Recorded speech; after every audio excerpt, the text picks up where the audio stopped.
Chapter 41, Diet and Mind. Brain must be healthy. The brain is the organ and instrument of the mind and controls the whole body. In order for the other parts of the system to be healthy, the brain must be healthy. And in order for the brain to be healthy, the blood must be pure.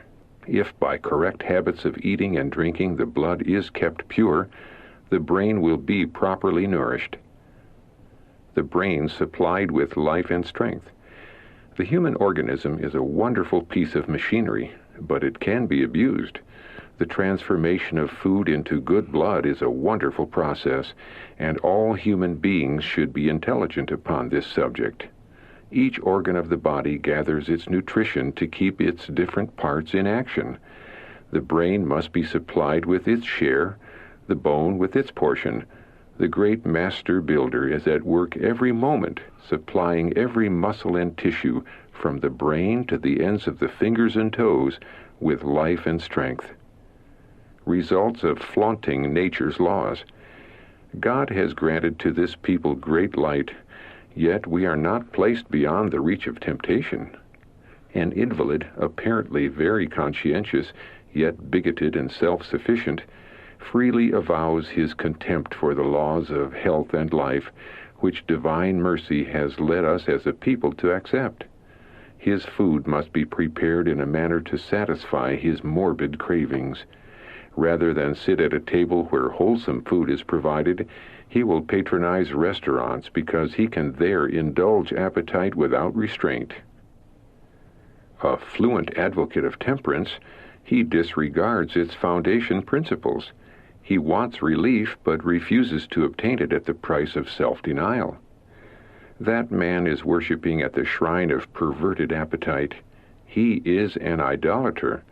The powers which, sanctified and ennobled, might be employed to honor God are weakened and rendered of little service.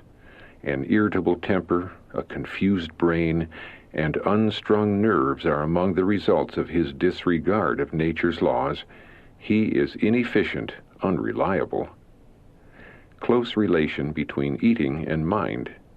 In connection with the injunction of Peter that we are to add to temperance patience, I referred, that is in an address, to the blessings of health reform and the advantages to be gained by the use of proper combinations of simple, nourishing foods. The close relationship that eating and drinking sustain to the state of one's mind and temper was dwelt upon. We cannot afford to develop a bad temper through wrong habits of living. Indulgence, greatest cause of mental debility. Indulgence of appetite is the greatest cause of physical and mental debility, and lies at the foundation of the feebleness which is apparent everywhere. Mind confused by improper diet. We should not provide for the Sabbath a more liberal supply or a greater variety of food than for other days. Instead of this, the food should be more simple, and less should be eaten, in order that the mind may be clear and vigorous to comprehend spiritual things. Overeating befogs the brain. The most precious words may be heard and not appreciated, because the mind is confused by an improper diet. By overeating on the Sabbath, many have done more than they think to dishonor God. Through appetite, Satan controls mind. Through appetite, Satan controls the mind and the whole being. Thousands who might have lived have passed into the grave, physical, mental, and moral wrecks, because they sacrificed all their powers to the indulgence of appetite. The digestive organs affect life's happiness. The digestive organs have an important part to act in our life happiness. God has given us intelligence that we may learn what we should use as food. Shall we not, as sensible men and women, study whether the things we eat will be in agreement or whether they will cause trouble? People who have a sour stomach are very often of a sour disposition. Everything seems to be contrary to them, and they are inclined to be peevish and irritable. If we would have peace among ourselves, we should give more thought than we do to having a peaceful stomach. Vigor of mind depends upon the body. counsels to writers and ministers.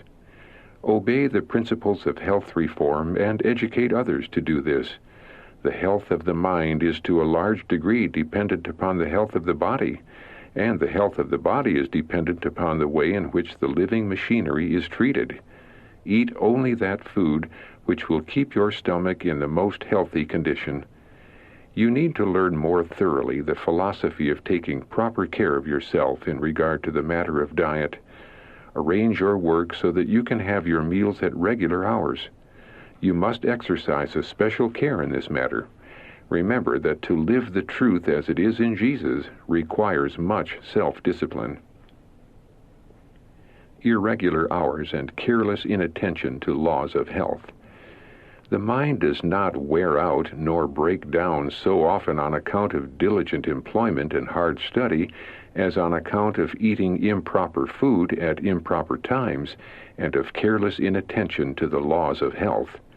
Irregular hours for eating and sleeping sap the brain forces.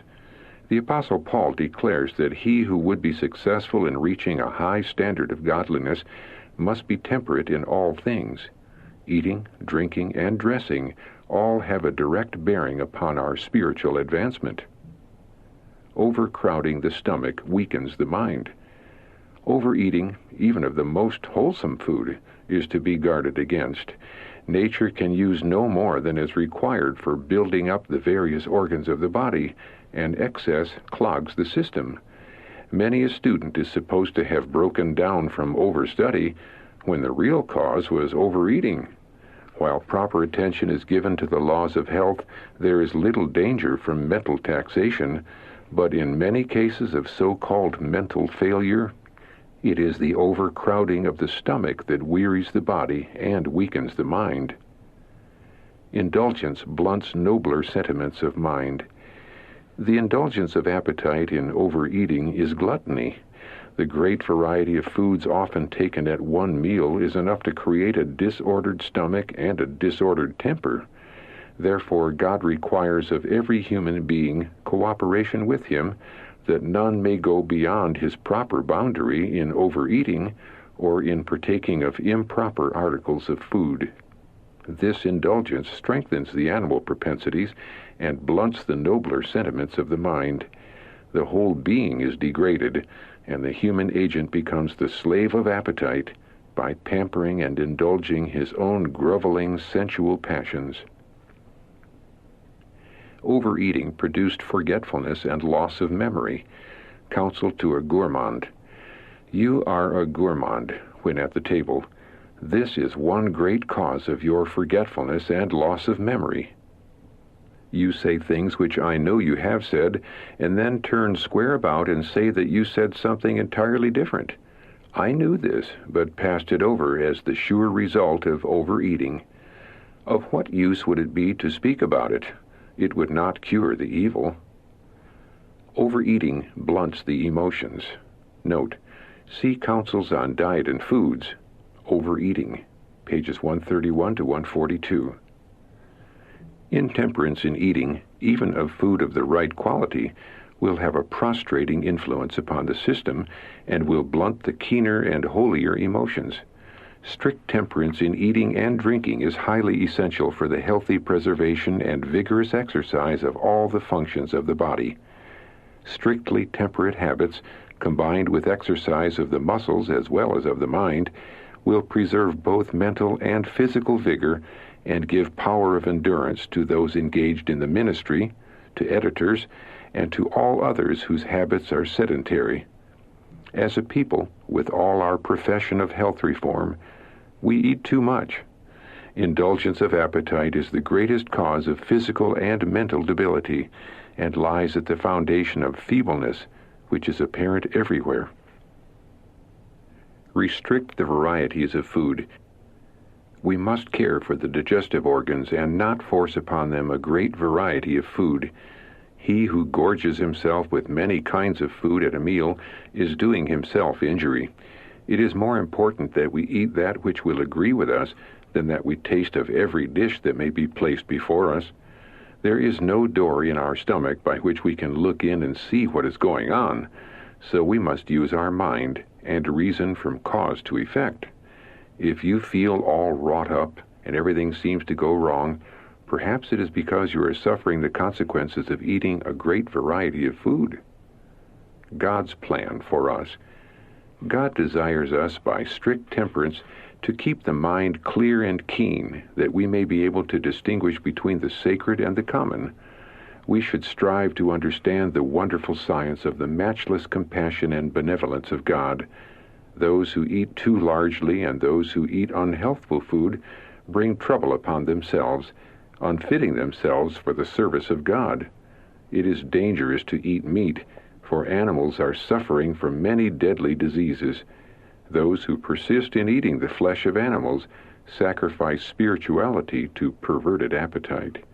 Their bodies become full of disease. Intellectual activity diminished by a heavy meat diet. The intellectual, the moral, and the physical powers are depreciated by the habitual use of flesh meats.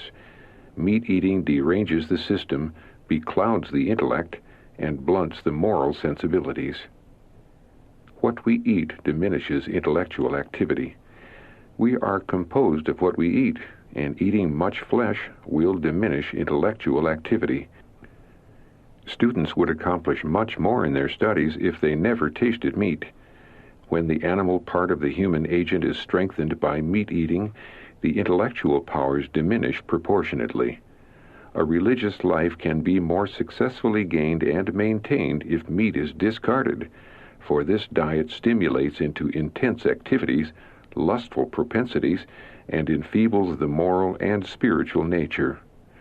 The flesh warreth against the spirit, and the spirit against the flesh. Galatians chapter 5, verse 17. We greatly need to encourage and cultivate pure, chaste thoughts, and to strengthen the moral powers rather than the lower and carnal powers. God help us to awake from our self-indulgent appetites. Meat eating and disposition.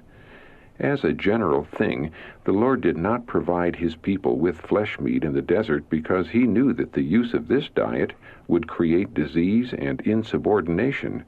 In order to modify the disposition and bring the higher powers of the mind into active exercise, he removed from them the flesh of dead animals.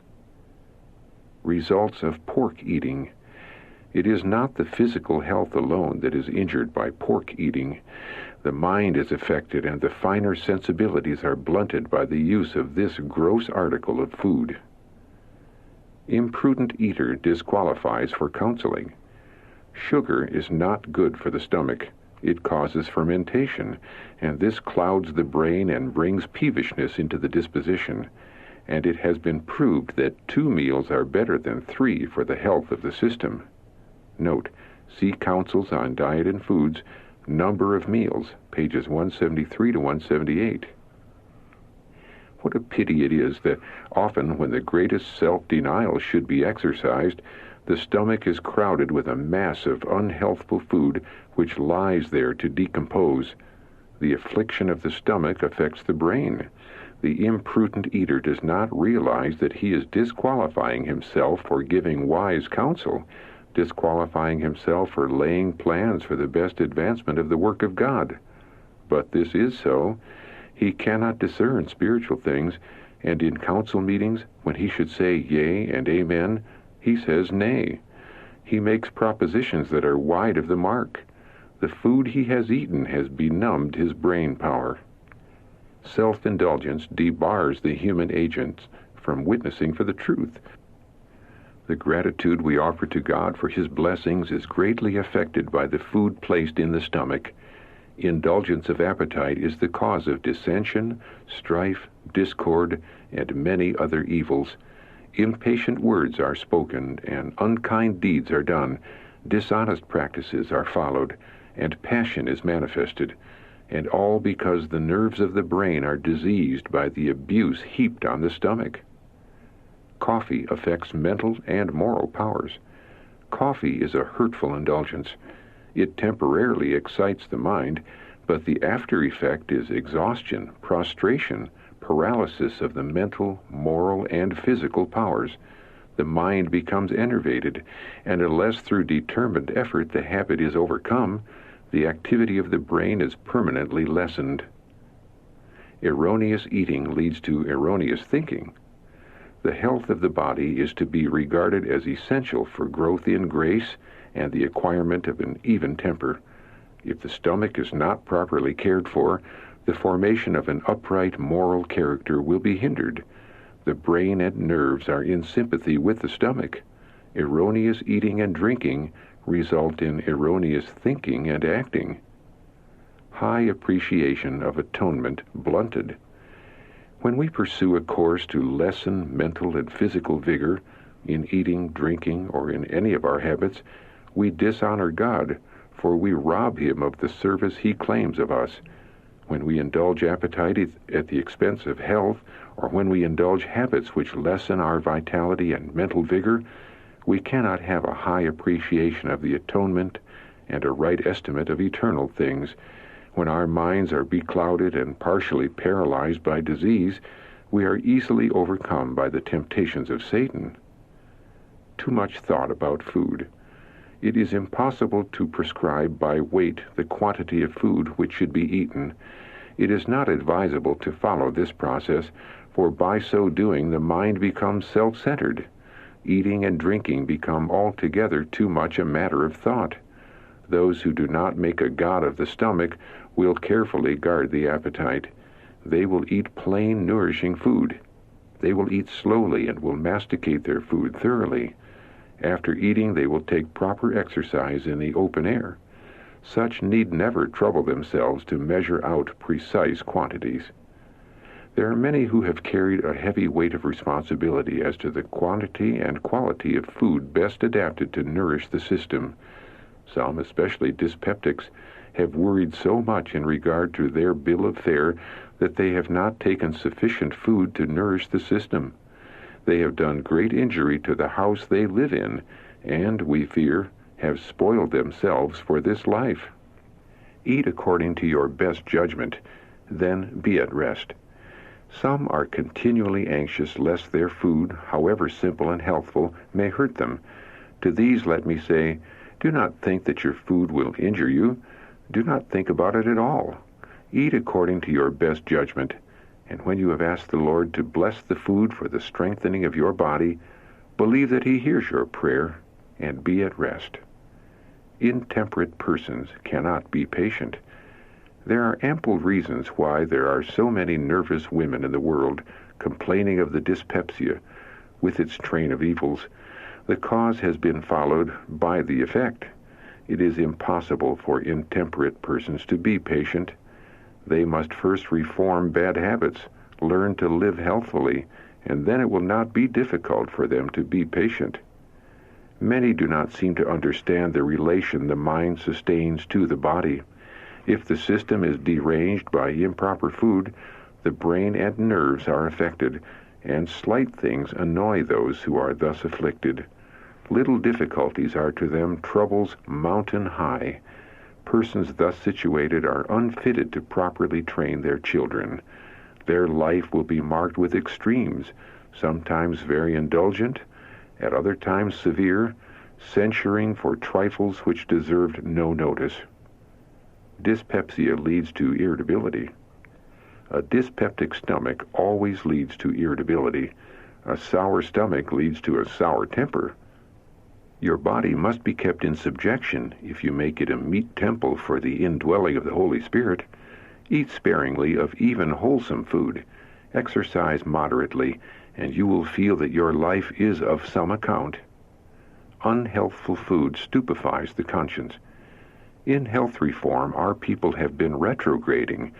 Satan sees that he cannot have so great power over minds when the appetite is kept under control as when it is indulged, and he is constantly at work to lead men to indulgence.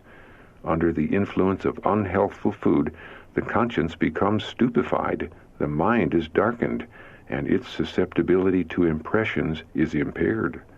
Will our people see and feel the sin of perverting the appetite? Will they discard all hurtful indulgences, and let the means thus saved be devoted to spreading the truth? a definition of temperance in eating. The principles of temperance must be carried further than the mere use of spirituous liquors.